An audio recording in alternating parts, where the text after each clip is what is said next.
Good morning, ladies and gentlemen. Welcome back to the RR Show, the best show on the internet. I'm Andy, and today I am taking you on a wild adventure into r/EntitledParents. So, grab your tea and your Karens, and let's jump in with our first story from Depressed Potato. My entitled dad claims that my shirt is his. So I was laughing at how ridiculous this story is or was from when I was growing up. I'm now 41 female, and at the time I was about 14 or 15 years old. For some background, my dad was in the army for about 15 years, with most of those years being served in the National Guard. He's now retired from that and from being a truck driver. When I was in about junior high, my dad started long-haul truck driving across the US. From my dad being in the military, he had a ton of old BDUs, green undershirts and socks. He also still had his dress uniforms. So, of course, when you go from a career that is active to very sentient, there is some weight gain expectations. When my dad would run several miles and go on 3-month stretches of being at exercises in places like Nevada, he went from 3 to 5 month stretches of being out on the road in his Freightliner. My dad went from a fairly healthy weight to, I would say, overweight. I can't make fun of him for this or say anything negative, as I am or was overweight and I get the struggle. I'm saying all of this to say that none of his military things fit him anymore, and every so often he would squeeze his way into one of his army green t-shirts. My dad is also very entitled and also was abusive to myself and my siblings. So what was ours was his, and what was his was his. When I was in about 8th or 9th grade, I had got this shirt, I think, from our local thrift shop. It was an army greenish brownish colour. This shirt also had a pocket on the left-hand side that had like a little floral design on it. It was one that I wore every once in a while. You could tell that it was a shirt meant for a young female or woman based on the design of the shirt. So my dad comes home off the road and sees that I'm wearing my shirt. He starts screaming at me that it was his shirt and to fucking take it off and that I'm a fucking thief going through his shit, blah blah blah blah blah. I'm trying to tell him through tears that it wasn't his shirt, that it was mine. Look at the pocket with the flower on it. How can this be your shirt, Dad, when it has flowers on the pocket? He keeps screaming at me that I'm a fucking little liar and take his goddamn shirt off right fucking now. And all the while he's yelling at me, he's threatening to slap the shit out of me. I said fine, I changed out of the shirt and gave it to him. It was so funny and so infuriating at the same time to see this 400-pound man squeeze into this XL female shirt. It was stretched over his huge beer belly and he would sit on the couch with his smug-ass grin like he won or something. The best part of all of this was I was a freshman in college. I came home from the holidays and he tossed the shirt back at me. I was like, what? Why are you giving me this stretched out, torn up shirt back? He says to me, I was fueling up and someone laughed at me and said I was wearing a chick shirt. Why didn't you fucking tell me? I just laughed at him, threw it in the garbage and said, oh, I did.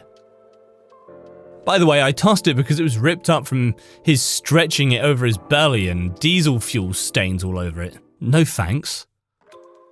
Our next story is from Buffy Fanatic 1. Deadbeat mum decides to make demands from me. My childhood was an absolute shit show that I'm still dealing with the ramifications of today. My parents divorced when I was barely 2 years old. My father was very abusive and was in and out of jail and homelessness my whole life. When I was 6, my mum, who was a once a month on the weekends parent, she never showed up to the custody hearing, so the judge gave custody to our abusive dad, decided she couldn't be a mother anymore, married another man, moved states, and had another child that she loved enough to raise. I only saw my biological mother about 5 times in my entire childhood. I was raised by my abusive father and my grandma until he OD'd when I was 17. My mum didn't want to go to the courts to get custody, and neither did my grandma since I was a senior in high school, so CPS decided to just let me keep living with my grandma until I graduated. So, I became a legal orphan. I was able to go to college for free due to being an orphan and being in poverty. I eventually joined the military, moved out of my shithole state, got married, and have been living a great life ever since. I went about 7 years without speaking to my biological mum on the phone or in person. Randomly, about 2 years ago, when I went back to my home state to visit my dad's side of the family, I hadn't seen them in over 3 years. I avoid going home often because everyone but me are either druggies or living in poverty, so they're always harassing my husband and I for money, favours, etc., while also yelling at me for having the audacity to fight my way out of poverty and make a life for myself. She called me and had apparently moved back to my home state with my half-sister several years ago, and I had no idea. She begged me to meet her in person, where she then spent 2 hours sobbing about how sorry she is for abandoning me to my abusive father, and how she regrets it every day. I tentatively agreed to forgive her and slowly build a relationship. To be honest, we will never have a mother-daughter relationship. If she wanted one, she should have raised me. Anyway, my half-sister also decided to reach out to me and create a relationship. We talk all the time and have become close. The last time I went home to visit, we went out to eat, and she asked me what the plan was for Mum once she gets too old to take care of herself. I said, whatever she decides to do. I'll emotionally support her for her decision. She asked what I meant, and I said, I have zero plans to financially or physically help my mother in any way. She didn't raise me, so she doesn't get the joy of having her oldest daughter take care of her in her old age. My half-sister was very upset with me and ran and told my mum, who then decided to start blowing up my phone, saying that she apologized and is trying, but that doesn't mean that I can abandon her in her time of need. I just laughed and hung up the phone. My husband fucking hates her and only puts up with her at all because of me. I don't know where this audacity is coming from. I don't know her and she doesn't know me, but because I have more money and no kids, she thinks I should be the one to house and help her. Nope, not happening. Our next story is one of those with a title that just makes me cringe. From BGH4U, my friend's mum pushed me into a table saw. This happened 8 months ago. My friend Kylan and I work in a woodworking company. It's a pretty great job for me as I love hands-on activity and creating things. Kylan, however, has more of a difficult time with it all, which is completely fine as I help him with it. His mum and my mum aren't necessarily close, but both support me and him in our work. We're pretty young, so it helps with reassurance. But a few days before this incident, I started to realise that Kylan's mum never really acknowledged my work. Now, that's not really a big deal to me as I don't require praise, but I do find it a bit weird as Kai's mum has apparently had a few racial incidents at her own work, and I'm African.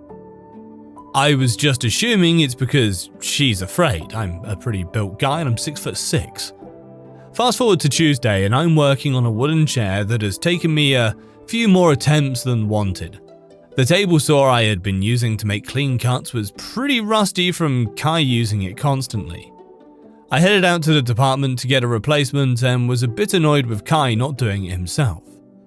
I came back and said, hey man, don't be afraid to change your equipment. And he rolled his eyes and just replied with a K, which just annoyed me even more. I just pushed past it and continued. But minutes later, I heard Kai laughing and I looked up to find him laughing at my cutting. This made me extremely upset as I've been working almost day and night while he only works 7 to 9 hours. This, along with his mum recently coming into the shop and laughing along with him. This got to me and I walked over to Kai and told him a few words that I shouldn't have.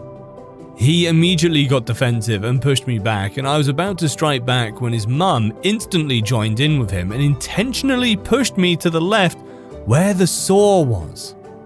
Stupidly, I had left it on. As soon as I was pushed back, the back of my hand was shoved right into the saw, causing a drizzle of blood to gush everywhere, and for my palm to basically be split in half with a huge gap between my pinky and ring finger. The shock kicked in, and I instantly grabbed my hand and shouted for my mum, who was on the other side of the shop. She immediately got an ambulance and I was sent to the closest hospital. Kai has been texting me almost every day apologizing for his mother. The only text from her was her saying that this was my fault and to not hurt her son. Update. After scrolling through comments, I need to clear a few things up. 1, I'm 17. I'm allowed to work here because my brother-in-law, who's 29, owns it along with his father and I'm trusted. 2, how did I manage to keep the saw on? Again, I'm not sure myself. Extremely critical mess up on my part. And 3, your hand wouldn't have been split in half? Yes, it's basically split in half. It stopped at a gap in between and thankfully, by a miracle, wasn't completely cut in half, but was itching off the edge from a clean cut down the middle. Blah, blah. Table saws terrify me, and now I've just got images in my head of like fingers just going pling across the workshop. Just, why? Maybe I can bleach my eyes with this next story from The Corkinator, entitled Mum Thinks Her Son is Entitled to My Merchandise. I'm 22 and finishing up my last semester of college and decided to sell some keychains and vinyl stickers I made at my school spring market. I laser cut these keychains and put slogans, royalty-free icons, and some of my own personal designs on them. The keychains are pretty reasonably priced, $5 to $8 depending on the complexity of the design, and usually sell like hotcakes at the market. I'm a big Minecraft fan, so I make a lot of creeper keychains, which are pretty popular with the younger demographic. I was at my stall at the market and was finishing up a few transactions with customers when a boy, probably aged 10 to 13, snags one of my more detailed and larger Minecraft keychains from my display. I call after him and tell him he needs to pay for the keychain. Well, he continues to run away and I flag over the market coordinator, John, to report the kid. Eventually, John finds the kid and tells him he needs to pay for the keychain. The kid, followed by his mum, makes their way over to my stall. I tell the mum that her kid stole the keychain and it either needs to be returned or paid for. The mum immediately is going off about how ridiculous and embarrassing the whole ordeal is. Not only did I scream at her son, but I sent John over to make him pay, embarrassing him in front of the whole market. The mother exclaims that her son is going through therapy because he has onset social anxiety disorder as well as onset agoraphobia. She proceeds to look down at my shoes and sees that I have a creeper on my Crocs and says that I could relate to the love of the video game and cut her some slack because that's the honourable thing to do for a child in need. I told her that I would be happy to give him a discount, but I could not afford to give these away for free as I used the profits to pay for my college tuition. I also told her that I sympathise with her son, but social anxiety is not an excuse to be a thief. This somehow seemed to set her off, and she began screaming at me, saying that her son is not a thief. At this point, she was scaring customers away, and people were actively walking away from the booths near mine to avoid the conflict. I tried to keep a level head, and at this point, her son looked like he wanted to shrivel away. I felt bad for the kid. No wonder he has social anxiety with a mum who was willing to make a scene like this. The kid tried to give me the $8 that the keychain cost, but the mum took it out of his hand and shoved it in her pocket. Eventually, John came and asked her to step away from the booth, as she was disturbing customers. She ended up leaving and the kid paid for his keychain. I ended up throwing in a free sticker to apologize for him having a mother like that. Overall, I ended up selling out of my stock and had an uneventful rest of the market. Some onlookers even remarked that I handled the situation pretty well. Needless to say, I will probably be switching to online sales for the foreseeable future.